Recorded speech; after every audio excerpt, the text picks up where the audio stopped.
Bismillahirrahmanirrahim. Assalamualaikum warahmatullahi wabarakatuh. Selamat pagi pejuang nurse, semoga semuanya dalam kondisi sehat dan bahagia. Pada kesempatan hari ini saya akan berbagi tentang konsep teori dan asuhan keperawatan pada pasien dengan osteomielitis. Selamat menyaksikan. Tujuan dari pertemuan hari ini, setelah mendapat materi, diharapkan mahasiswa mampu untuk mengetahui definisi osteomielitis, mengetahui penyebab dan tanda gejala osteomielitis, memahami patofisiologi dan pemeriksaan diagnostik yang dapat dilakukan pada pasien yang diduga osteomielitis, serta memahami bagaimana pengobatan dan asuhan keperawatan pada pasien dengan osteomielitis. Agar pertemuan hari ini lebih berkah, yuk kita baca doa sebelum belajar terlebih dahulu. Osteomielitis sendiri merupakan sebuah kondisi di mana tulang mengalami infeksi yang dapat bersifat akut maupun kronis. Osteomielitis merupakan proses peradangan yang melibatkan tulang serta strukturnya, bisa disebabkan oleh penyebaran organisme piogenik, yaitu organisme yang menghasilkan nanah pada luka yang mengalami infeksi. Penyebarannya dapat melalui aliran darah, patah tulang, atau intervensi pembedahan. Berdasarkan kejadiannya, di Amerika Serikat, osteomielitis ini pada dasarnya dilaporkan 1 dari 675 kasus rawat inap di rumah sakit tiap tahunnya, atau setara dengan 50.000 kasus setiap tahun di Amerika Serikat. Osteomielitis ini sering terjadi pada anak laki-laki usia kurang dari 5 tahun, namun dapat juga terjadi pada semua usia. Osteomielitis biasanya menyerang tulang panjang seperti femur, humerus, tibia, sakrum, dan juga tumit. Osteomielitis pada orang dewasa seringkali melibatkan tulang vertebra sehingga dapat menimbulkan manifestasi klinis yang lebih kompleks. Osteomielitis sendiri disebabkan oleh infeksi organisme piogenik atau organisme yang dapat menghasilkan pus atau nanah seperti bakteri, jamur, dan mikobakteri. Jika organisme ini dalam jumlah besar masuk ke dalam tubuh manusia atau ke tulang, melalui adanya trauma atau kejadian iskemia, pembedahan, atau benda asing, maka dapat terjadi proses peradangan yang menyebabkan tulang mengalami peradangan. Organisme yang paling sering menyebabkan osteomielitis adalah Staphylococcus aureus, namun dapat juga disebabkan oleh mikroorganisme lain seperti Escherichia coli, Pseudomonas, Klebsiella, Salmonella, dan Proteus. Pasien-pasien yang berisiko tinggi mengalami osteomielitis merupakan pasien-pasien yang misalnya mengalami bakteremia atau bakteri di dalam darah, kemudian pasien yang mengalami endokarditis atau peradangan pada lapisan endokard ya. Kemudian penggunaan obat IV di mana jalur IV ini menjadi port de enter atau tempat masuknya mikroorganisme ke dalam tubuh. Kemudian juga pasien yang mengalami trauma atau luka, kemudian patah tulang yang sifatnya terbuka sehingga mikroorganisme dari luar ini dapat dengan mudah masuk ke dalam sistem muskuloskeletal. Kemudian pasien yang mengalami luka kronis yang sulit sembuh seperti pasien-pasien yang mengalami DM ya, ulkus DM, luka akibat DM.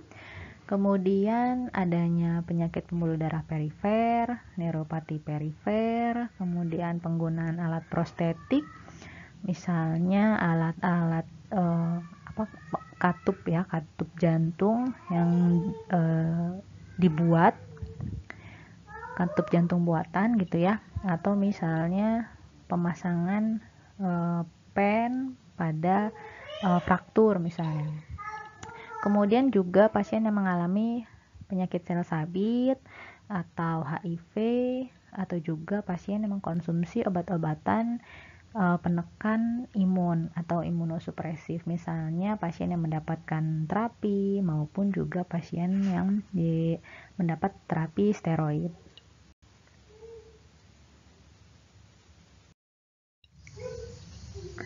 Osteomielitis sendiri ini diklasifikasikan secara umum menjadi dua.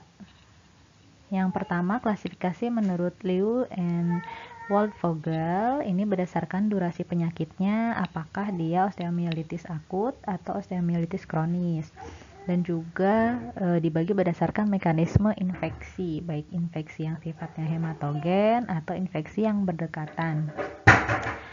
Infeksi yang berdekatan diklasifikasikan lagi lebih lanjut berdasarkan ada atau tidaknya insufisiensi vaskular terkait. Yang berikutnya adalah klasifikasi osteomielitis menurut Clearney and Maeder berdasarkan stadium anatomi yang ditemukan atau yang terlihat dan juga status kesehatan pasien. Nah, berdasarkan klasifikasi ini dibagi menjadi 4 tahapan, di mana tahap pertama penyakit terbatas pada moduler tulang atau bagian meduler dari tulang. Kemudian untuk tahap kedua ini penyakitnya sudah mencapai superficial, bagian superficial dari tulang. Sedangkan tahap 3 ini sudah mengalami penyebaran secara lokal. Kemudian juga di tahap 4 ini penyakit sudah menyebar. Tidak hanya bersifat lokal tapi juga ke bagian yang lain. Kemudian status kesehatan yang mempengaruhi masalah sistemik ini biasanya pasien-pasien yang mengalami malnutrisi atau kekurangan nutrisi. Kemudian pasien yang mengalami malnutrisi ini biasanya akan mengalami proses penyembuhan yang lebih panjang karena ketidakadekuatan nutrisi. Kemudian juga pasien-pasien yang mengalami gagal ginjal dan hati, kemudian juga tadi ya pasien diabetes mellitus, kemudian juga hipoksia kronis atau kekurangan oksigen ya dalam waktu yang lama, kemudian pasien-pasien dengan neoplasma dan penyakit imunodefisiensi. Sedangkan faktor lokal status kesehatan pejamu atau pasiennya ini juga dipengaruhi oleh limfedema kronis, Kemudian stasis vena, adanya penyakit pembuluh darah besar maupun kecil, kemudian adanya artritis, adanya neuropati perifer, dan penggunaan tembakau. Jadi faktor-faktor ini baik terkait dengan status kesehatan maupun faktor lokal ini dapat mempengaruhi proses penyembuhan dan juga berat ringannya osteomielitis yang dialami oleh pasien.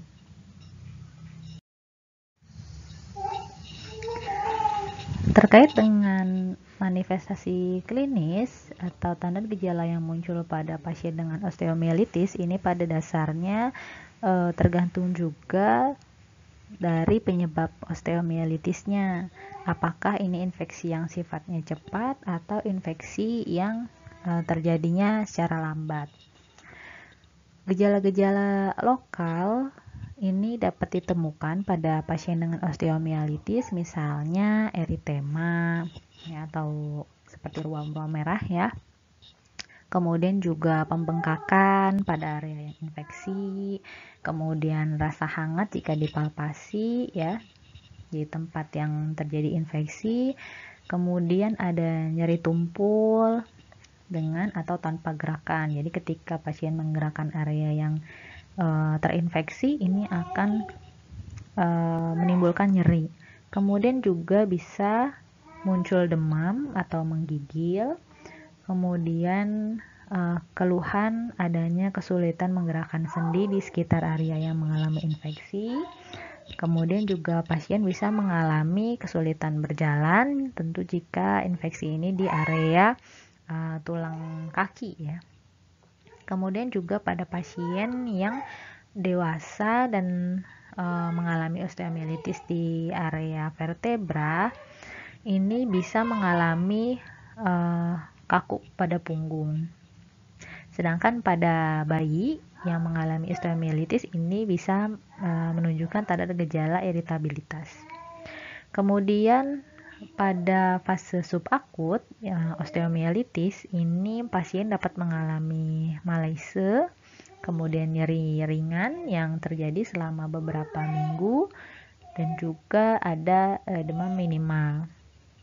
Sedangkan pada kondisi kronis gejala yang muncul ini bisa bahkan lebih dari 2 minggu ya, atau dikatakan kronis bisa lebih dari 3 minggu. Kemudian dapat mengalami pembengkakan, nyeri, dan juga eritema di tempat infeksi. Namun biasanya jika sudah kronis ini pasien jarang mengalami demam.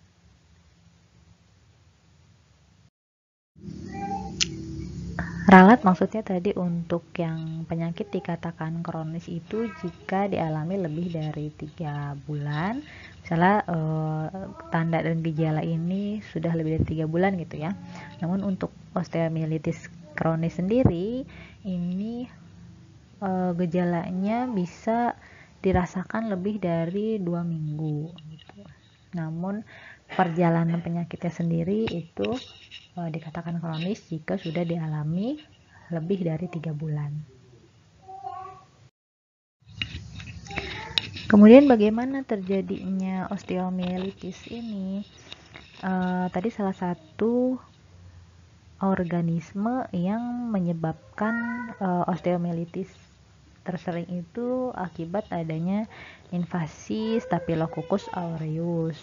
Ya, ketika ada akses untuk masuk ke dalam sistem dalam tubuh, misalnya tadi dari trauma, luka terbuka, kemudian pembedahan atau alat-alat invasif, ketika Staphylococcus aureus ini masuk pada tulang, dia bisa mengekspresikan reseptor yang disebut adesin.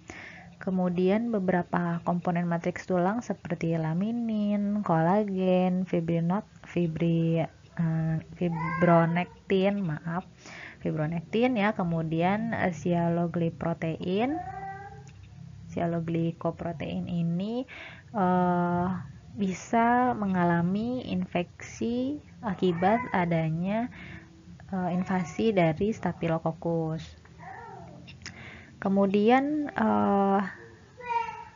Staphylococcus aureus ini ketika sudah masuk ke dalam tulang, dia akan mengikat kolagen yang bisa mengakibatkan perlekatan pada tulang.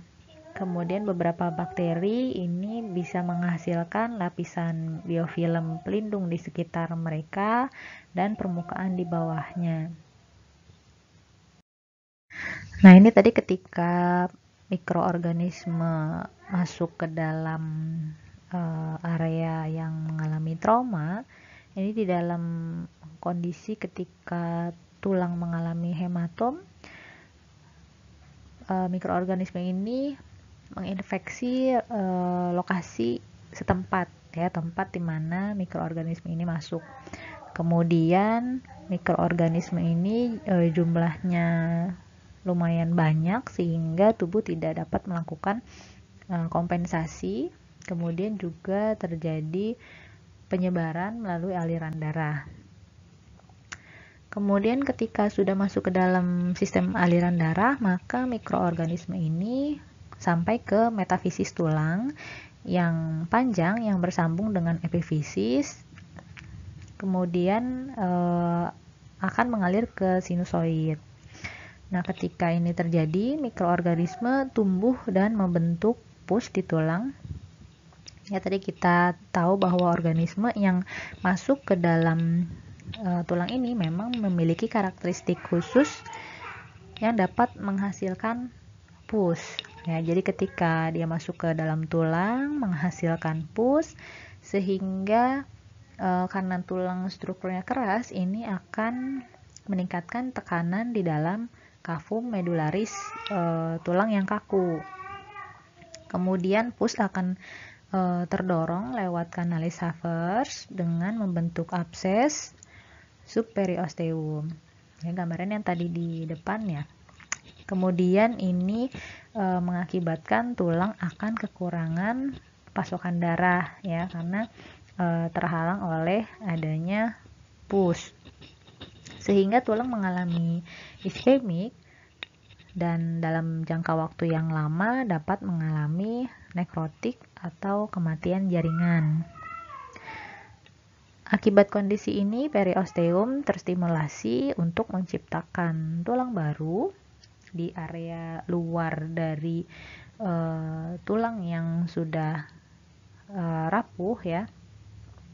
Nah, ini makanya biasanya kita lihat atau kita palpasi dia seperti menebal gitu ya lapisannya. Kemudian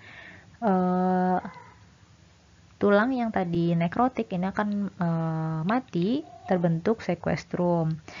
Kemudian tulang yang sudah mati ini akan terlepas dan mengalir keluar dalam bentuk abses ataupun sinus, sehingga terjadi proses osteomielitis kronis. Nah, tadi juga ketika tulang ini mengalami iskemik, kemudian berlanjut kepada nekrotik atau kematian jaringan, dan terbentuk sequestrum, kemudian terbentuk sistem Havers yang tidak lengkap. Ya, nanti boleh dilihat lagi di fisiologi dari tulang terkait dengan sistem Havers, sehingga ketika sistem Havers ini terbentuknya tidak sempurna, ini malah mengakibatkan osteomielitis yang sifatnya kronis. Nah, ini gambaran perbandingan antara tulang yang sehat kondisinya dengan tulang yang mengalami osteomielitis. Ya, ini gambaran ilustrasi pus ya akibat dari invasi patogen ya. Nah, ini lapisan tulang yang normal. Beberapa pemeriksaan penunjang untuk mendiagnosis osteomielitis dapat dilakukan, misalnya dari pemeriksaan laboratorium. Ini kita dapat melihat apakah pasien mengalami leukositosis.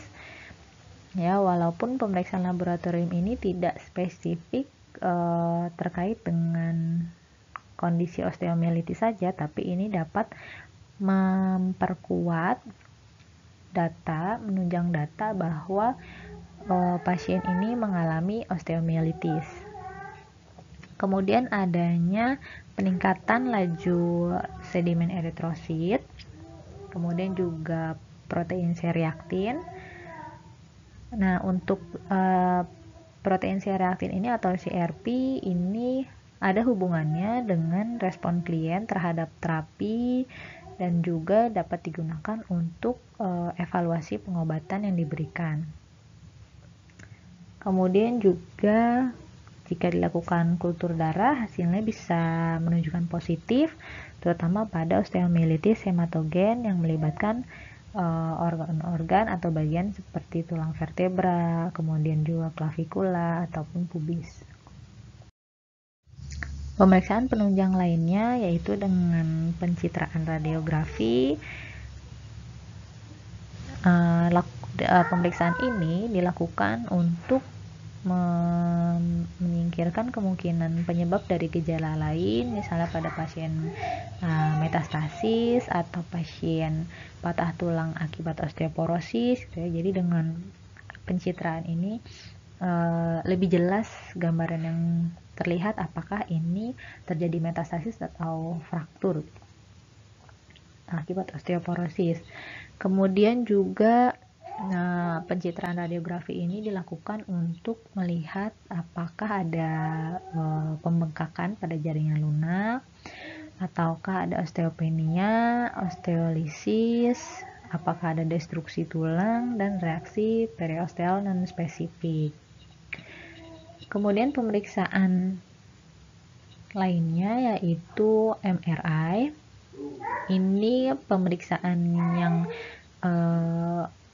baik ya dalam mendiagnosis osteomielitis, di mana pemeriksaan ini memiliki kombinasi sensitivitas dan spesifitas yang tinggi untuk mendeteksi adanya osteomielitis.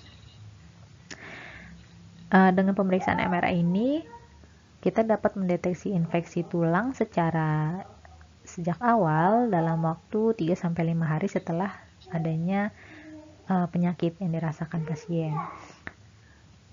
Untuk penggunaan kontras intravena pada pemeriksaan MRI sendiri tidak meningkatkan deteksi penyakit, tapi dengan penggunaan kontras ini membantu memberikan perbedaan antara plekmon atau jaringan nekrotik dan abses. Kemudian pemeriksaan penunjang lainnya yaitu dengan pencitraan nuklir. Ini sensitivitasnya tinggi untuk mendeteksi awal penyakit, tapi spesifitasnya rendah. Jadi bisa mendeteksi adanya gangguan pada tulang, tapi tidak spesifik apakah ini osteomielitis ataukah penyakit yang lain. Sedangkan untuk MRI dia lebih spesifik dan juga sensitif gitu ya terhadap kondisi perubahan tulang yang diakibatkan oleh mikroorganisme yang menyebabkan osteomielitis.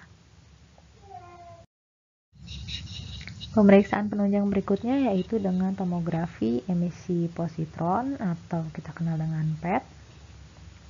Ini merupakan modalitas pencitraan yang kurang umum digunakan pada pasien dengan osteomielitis, tapi ada juga yang menggunakan dan biayanya lebih mahal. Jadi jarang sekali digunakan gitu ya.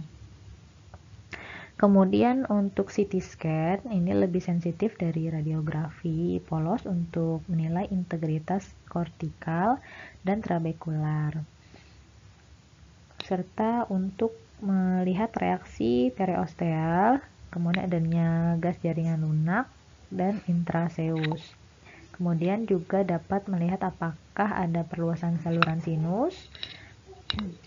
Nah, untuk CT scan ini juga lebih unggul dari MRI dalam mendeteksi fragmen tulang yang mengalami nekrotik. Namun CT scan ini lebih mahal dari radiografi polos, kemudian juga biasanya terbatas ya dalam mendiagnosis osteomielitis. CT scan ini digunakan untuk menentukan tingkat kerusakan tulang, terutama untuk pasien yang mengalami osteomielitis di vertebra. Kemudian juga untuk memandu tindakan biopsi yang akan dilakukan pada pasien-pasien yang dikontraindikasikan untuk dilakukan MRI. Jadi alternatifnya kalau tidak bisa dilakukan MRI maka dilakukan CT scan. Pemeriksaan penunjang berikutnya yang terakhir yaitu dengan biopsi tulang, baik yang dilakukan terbuka maupun perkutan atau tertutup. Nah, biopsi tulang ini dilakukan untuk menegakkan diagnosis histopatologis pada osteomielitis untuk mengidentifikasi patogen atau mikroorganisme yang menyebabkan osteomielitis serta memberikan data kerentanan untuk menentukan terapi antibiotik yang tepat yang dapat membunuh ya atau menghancurkan mikroorganisme penyebab osteomielitis. Jadi lebih spesifik ya, sesuai dengan antibiotika diberikan sesuai dengan bakteri penyebabnya atau patogen penyebabnya. Untuk tindakan kultur luka yang sifatnya superficial atau dengan tusukan jarum ini tidak digunakan dalam mendiagnosis osteomielitis karena spesimen yang digunakan ini tidak berkolerasi baik dengan hasil biopsi tulang. Kemudian untuk penghentian antibiotik 48-72 jam sebelum biopsi tulang yang biopsi terbuka ini dapat meningkatkan hasil mikrobiologis. Jadi lebih akurat ya kalau misalnya untuk prosedur biopsi ini kita hentikan dulu pemberian antibiotiknya. Kemudian juga untuk biopsi yang jenis perkutan ini harus dilakukan sebelum memulai terapi antibiotik kalau bisa untuk meningkatkan hasil mikrobiologis yang lebih akurat. Setelah melakukan berbagai pemeriksaan, kemudian ditegakkan diagnostik medis osteomielitis, maka perlu dilakukan penata-laksanaan yang tepat dan efektif. Tentunya untuk penata laksanaan yang efektif ini melibatkan upaya kolaboratif ya berbagai profesi, baik itu spesialis medis, spesialis bedah, kemudian nutrisionis, farmasis, serta keperawatan itu untuk memberikan intervensi yang terbaik bagi pasien. Nah, pada kondisi-kondisi tertentu ini debridement pada pasien dengan osteomielitis ini diperlukan ya. Karena untuk mengefektifkan pemberian antibiotik pada kondisi luka yang ada jaringan nekrotiknya itu antibiotik sulit untuk menembus lapisan tulang sehingga sehingga menghambat ya proses penyembuhan. Dengan demikian debridement ini diperlukan agar antibiotik yang diberikan dapat menembus ke bagian dalam yang terinfeksi. Dengan demikian pengangkatan jaringan nekrotik ini dan jaringan tulang ini biasanya sangat direkomendasikan untuk dilakukan dilengkapi dengan terapi obat. Pada pemberian terapi obat, antibiotik dapat diberikan secara intravena maupun oral yang diberikan dalam jangka waktu cukup panjang ya, berminggu-minggu, bahkan ketika misalnya pasien gejalanya sudah reda, ini bisa jadi antibiotik perlu tetap dilanjutkan beberapa saat. Kemudian juga penyuntikan antibiotik melalui IV dosis tinggi ini bisa juga dilakukan setelah dilakukan kultur darah. Kemudian pemberian obat analgetik juga mungkin diperlukan untuk mengurangi nyeri dan infus untuk mempertahankan status hidrasi pada pasien. Terapi antibiotik untuk mengontrol infeksi pada pasien dengan osteomielitis dapat meliputi pemberian antibiotik yang sifatnya sistemik dengan memasukkan antibiotik ke dalam rongga tulang menggunakan sistem irigasi tertutup yang kontinu atau berkelanjutan disertai tindakan penghisapan intermiten yang tidak terlalu adekuat. Kemudian juga irigasi terbatas dengan sistem drainase darah yang disertai tindakan penghisapan. Bisa juga dilakukan kompres dengan kasa basah yang mengandung antibiotik sehingga ini seperti menyerap pus yang dihasilkan oleh patogen yang menyebabkan osteomielitis. Dalam penata laksanaannya, pasien juga dapat dilakukan pemantauan sinar X secara berturut-turut ya, dan dilakukan tes darah secara rutin ini untuk mengevaluasi intervensi yang telah dilakukan ya, khususnya pemberian obat. Kemudian juga dapat dilakukan intervensi manajemen nyeri apakah dengan distraksi, dengan relaksasi dan lain-lain. Kemudian juga memberikan istirahat di tempat tidur atau membatasi gerakan pada area yang terkena mielitis ya. Kemudian juga mengimobilisasi bagian yang sakit misalnya menggunakan gips atau traksi ya jika diperlukan untuk mencegah terjadinya gagal penyembuhan.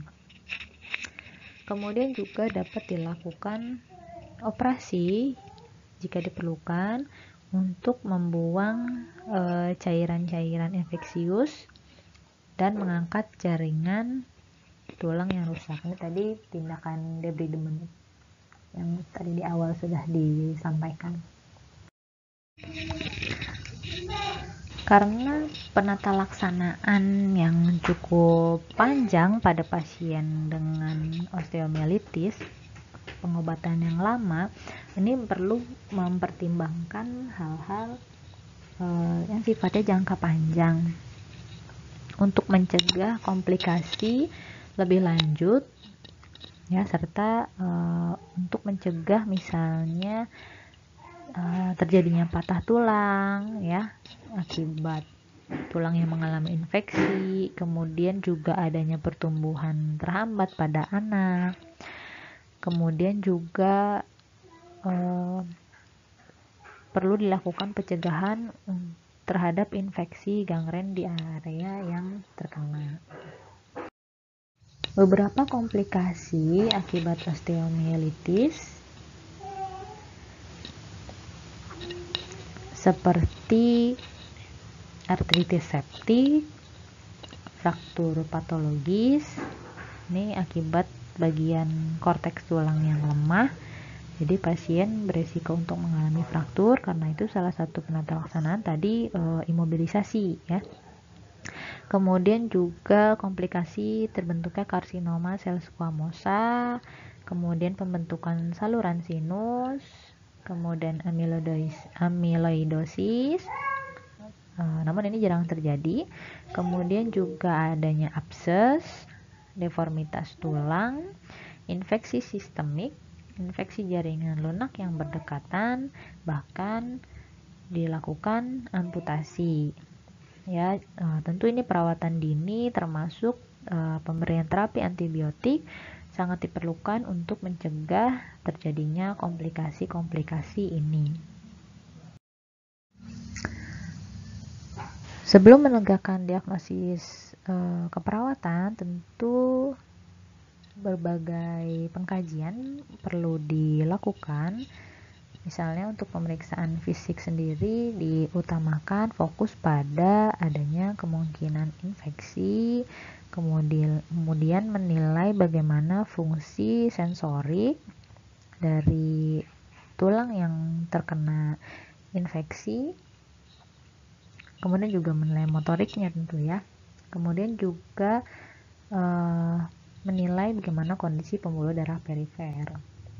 Pengenalan dini yang tepat ini sangat dibutuhkan karena dengan identifikasi yang lambat atau pemberian terapi yang lambat atau juga tidak adekuat, ini dapat menyebabkan infeksi menjadi kronis, nyeri yang berkepanjangan, sehingga bahkan kehilangan fungsi dari organ tersebut. Kemudian juga dapat beralih mengarah kepada komplikasi amputasi, bahkan bisa menyebabkan kematian.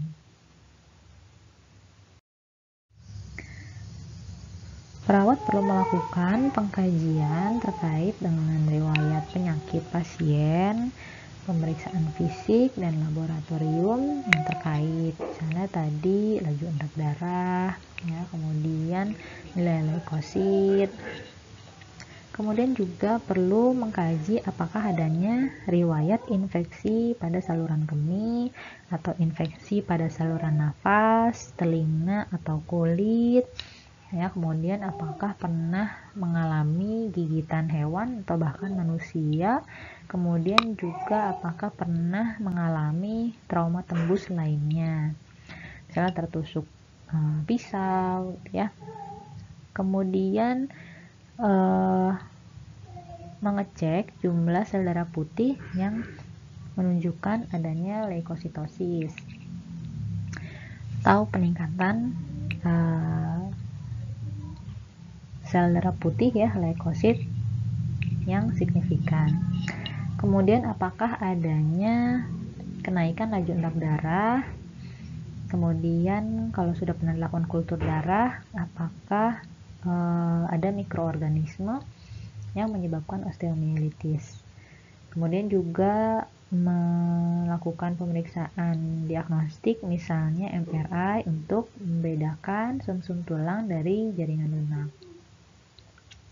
Kemudian juga misalnya pasien di awal dilakukan foto ronsen, ini dapat menunjukkan area yang terjadi lesi pada tulang. Kemudian juga apakah pernah melakukan screening tulang, ya, ini bisa memperkuat ditegakkannya diagnosis. Beberapa contoh diagnosis keperawatan yang bisa ditegakkan pada pasien dengan osteomielitis, misalnya nyeri akut berhubungan dengan agen pencedera fisiologis, dibuktikan dengan pasiennya misalnya apakah terlihat meringis, apakah nadinya meningkat, frekuensi nadi meningkat, atau tekanan darah meningkat. Kemudian juga misalnya nyeri kronis ya, kalau sudah lebih dari 3 bulan, berhubungan dengan kondisi muskuloskeletal kronis, dibuktikan dengan apakah pasien meringis, merasa depresi ya dengan penyakit yang dialami, kemudian mengeluh nyeri, dan apakah ada gangguan atau perubahan pola tidur. Kemudian diagnosis keperawatan yang ketiga yang mungkin bisa diangkat adalah gangguan mobilitas fisik berhubungan dengan kerusakan integritas struktur tulang, dibuktikan dengan sulit menggerakkan ekstremitas, rom menurun, dan nyeri saat bergerak. Tentunya diagnosis keperawatan ini juga dapat ditegakkan lainnya berdasarkan dari tanda dan gejala yang muncul di pasien. Nah, kira-kira menurut teman-teman diagnosis keperawatan apa lagi ya yang dapat ditegakkan pada pasien dengan osteomielitis?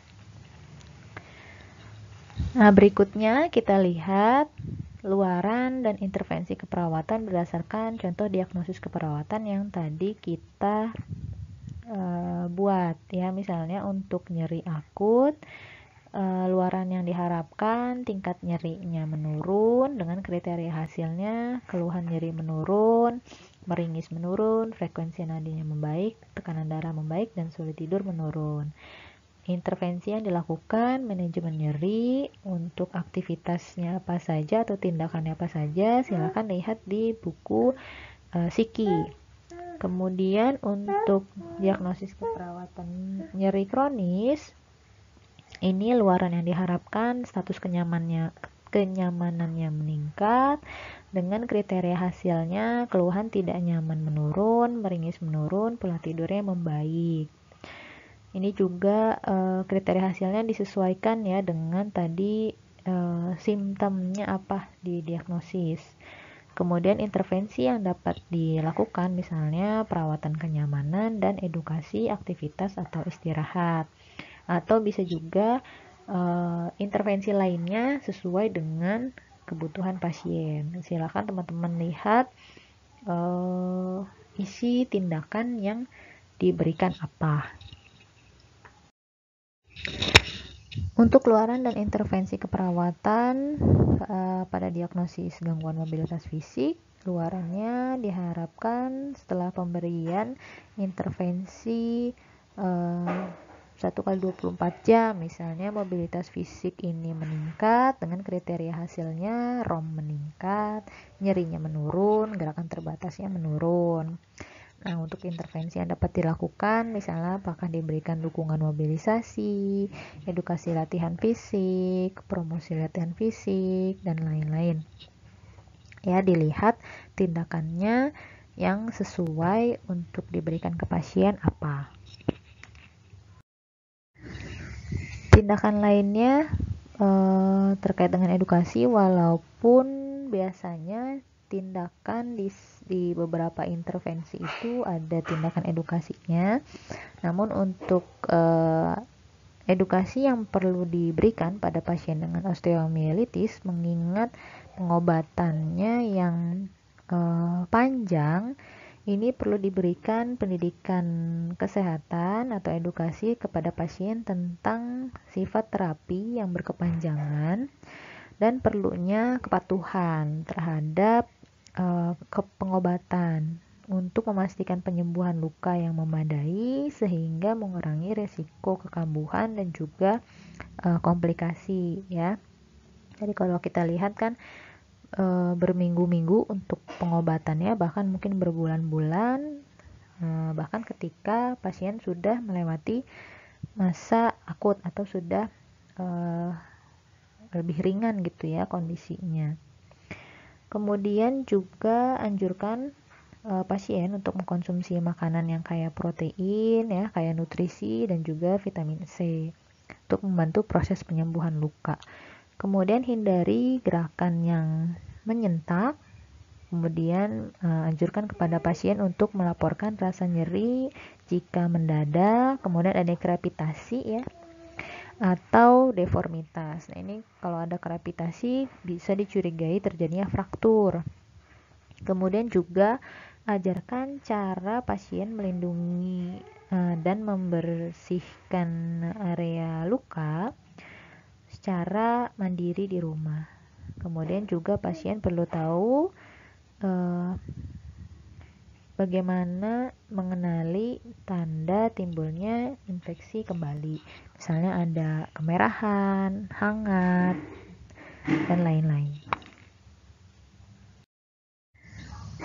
Sekian materi dari saya hari ini. Ini beberapa referensi, silahkan dibaca ulang kembali untuk memperkaya informasi yang didapatkan. Semoga tidak cukup puas dengan materi yang saya sampaikan hari ini, dan semoga bermanfaat. Atas perhatiannya saya ucapkan terima kasih. Assalamualaikum warahmatullahi wabarakatuh. Jangan lupa, jika kamu mendukung terus channel ini untuk berkembang, silahkan like, subscribe, dan share ya. Terima kasih.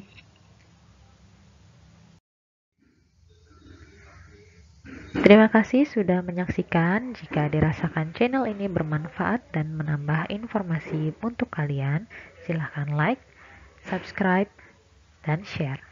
Terima kasih. Assalamualaikum warahmatullahi wabarakatuh.